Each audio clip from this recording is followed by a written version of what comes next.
carrying all our shit. I'm carrying his food.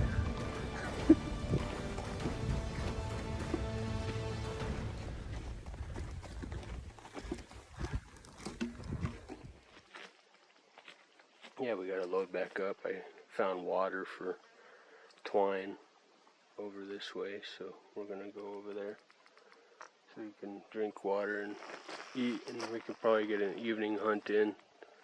We got a morning hunt in earlier, and we ran into two bulls, two smaller bulls. We were calling around, and they came in and checked us out. There's 3 other bulls that we didn't get eyes on out in the distance. One was a little raspy. I was thinking he might be an older bull. And 2 other bulls that they just wouldn't show on themselves. They were playing around with me for a little bit, but just we needed to get time to come look for Terrence out here, so we're gonna go back to that spot where there's water, so at least I know the horse is taken care of, and we can get a evening hunt in, and then set up our little camp, and then hopefully we'll run into Terrence a little later, maybe, depending on how that goes. He might be hunting this other location. We're gonna hunt over to where we seen those elk at this morning, so wish us luck. My nephew over there.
The following day, we did a morning hunt, got a few calls, seen a cow or 2, and didn't get eyes on the bull. We decided to go back to camp, rest up, eat a little bit, and then around noon, we decided to go walk up a little ways and made a cow call and got this response.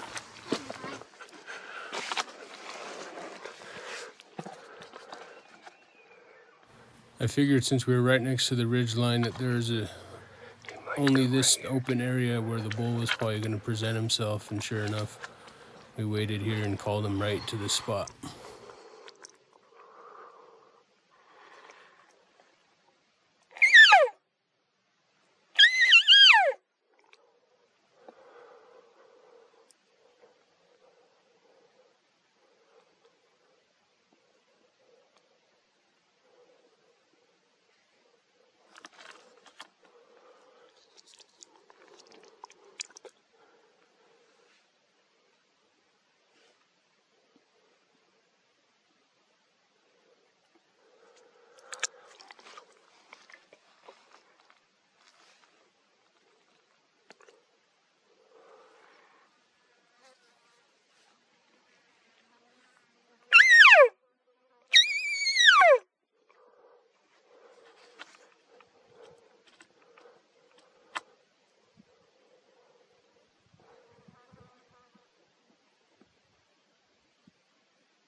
started walking towards where we seen him run off to. We got a little ways and ran into him again, and from seeing us, he ran even further. He didn't have a blood trail, so I had to try to follow his tracks the best way I could. It took me about maybe 30 minutes, I would say, before I actually found him.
Nice blood clot.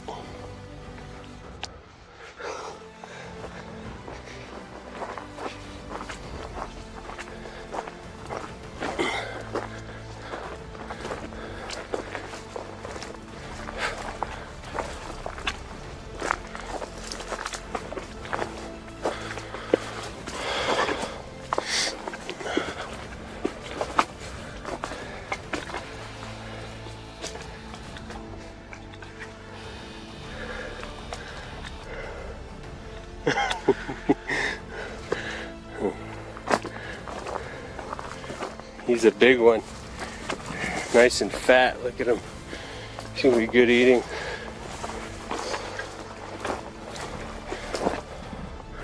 What a beautiful spot.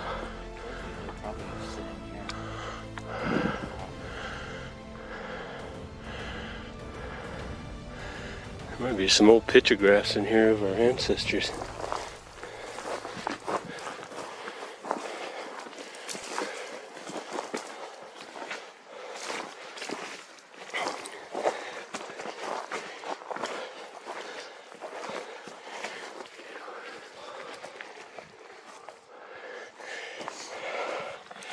Seven by 6.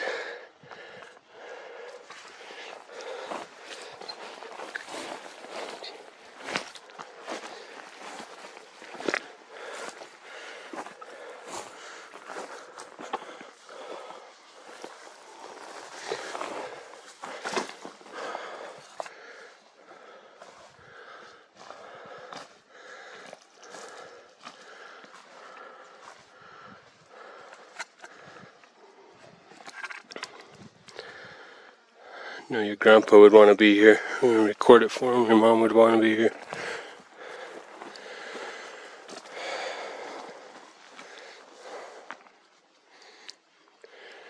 He gave us a scare for a minute. I thought we lost him for a second. Giovanni placed a pretty good shot on him and got him in the lungs, and he ended up dying off right here, about maybe 150 yards out. I was running circles around and trying to find him, and we found him right here. It's a really beautiful spot.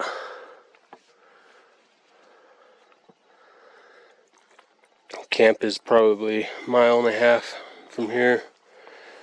Twine's over there chilling on the tree, eating some alfalfa. Doesn't know what the future holds for him. He's gonna work pretty hard. So are we. But really beautiful bull. The bulls out here grow pretty crazy. Like, look at the mass on him. He has pretty good mass. He's an older bull for sure.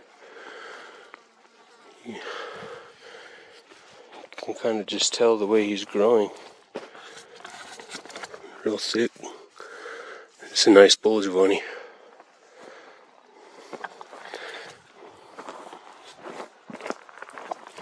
And get some pictures of you. After this, we decided to turn off the camera for a little bit so he can say his prayers, and then wanted to get a little footage of us processing, us getting the meat into the game bags. I went back at this point and got Twine back from camp and came back, and we got him loaded. And little did I know that I was in for a surprise shortly after this, as we were taking our first load back to camp. My horse didn't like it, and I should have seen some of the signs that he was showing me at this point. He was getting a little frustrated. I seen him stomp his feet, and he normally has a lot of patience, and he does pretty good, but I've never packed meat on him before, and this was unexpected, and had to learn a valuable lesson after this.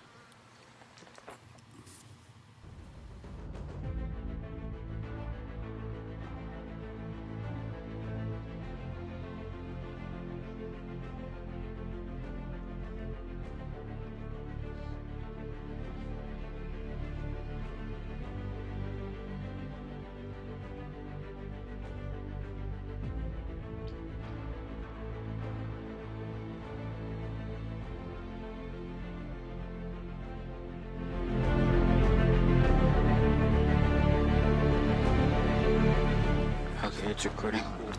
Hey Terrence, this is it's Wayne, but I have to go to the hospital. Twine freaked out and he ended up kicking me right in the chest, and I might have internal bleeding or something. I know it feels like something broke, I don't know, but everything was going so smoothly. We were loading him up, we were walking out, and then he threw an attitude because as a pack, I think the blood or something freaked him out, and so it hurt like really bad, and I couldn't breathe. But anyway, I need to get to the hospital, but I'm worried about the condition up there. I feel bad that I'm leaving everything back there. Giovanni's gun, the binos, everything is back there, and I'm worried about Twine the most. But if he still has the pack on him, just be very careful. I was trying to cut it off of him after it happened and after I got my bearings back, but I was kind of worried that he was going to kick me again. Ended up getting to the ER about 3 hours later, and eventually got seen. Stayed there until about 3 a.m. Found out I had 3 broken ribs and needed 10 stitches in my hand. I cleaned it out. I was in agony and pain that entire night, but I was able to get enough courage and gather enough strength by morning time. I knew I had to go back for Twine, and I was hoping to run into Terrence, and I was thankful that we did, and he helped us get the rest of the bull out and then the rest of the equipment. A year to remember, that's for sure. How about you, Giovanni? It's very shocking and interesting. True.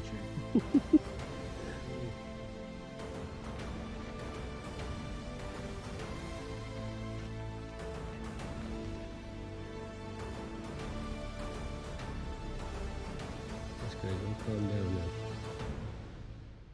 Whew, what a trip. What a cool trip this one. On the way back out to the truck. Oh man, what a adventure. Everything was going so smooth until I ended up trying to load this guy up with some elk meat, and he wasn't having it, and he kind of bucked up and he kicked me right in the ribs and broke 3 ribs. And I had a gash in my hand straight open on a rock or something. 10 stitches. I'm looking forward to going home. I had a lot of doubts when that happened. Like, he knocked some shit into me that made me think a lot. But one thing's for sure is that I'm not gonna let it defeat me. We're gonna still do what we love to do. And things can get pretty damn serious out here, and in the back, you never know what will happen.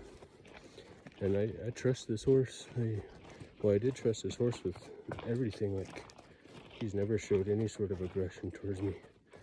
But that wasn't so aggression. It was more of like him sticking his boundaries up, like, yo, you can put anything on my back, but don't be putting no elk meat on my back. Spooks him out. So I think we're all happy to get out of here.